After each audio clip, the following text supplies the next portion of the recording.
I would like to begin with a personal observation. Over time, I have come to believe that architecture is not only about buildings, it's about relationships. Relationships between people and landscape, between climate and material, between daily routines and long-term well-being. And perhaps most importantly, the relationship between the spaces we inhabit and the people we are becoming. The premise behind the architecture of identity is that environments shape us in subtle but profound ways. We often think we design buildings, but in reality, the process of design reveals the buildings to us.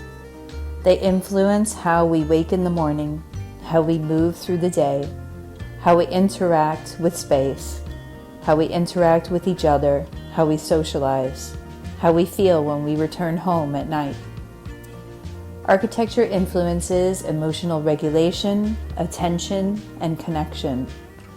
Once we begin to see this clearly, the role of the architect begins to change. The question is no longer only, what should this building look like? The question becomes, what kind of life does this space support?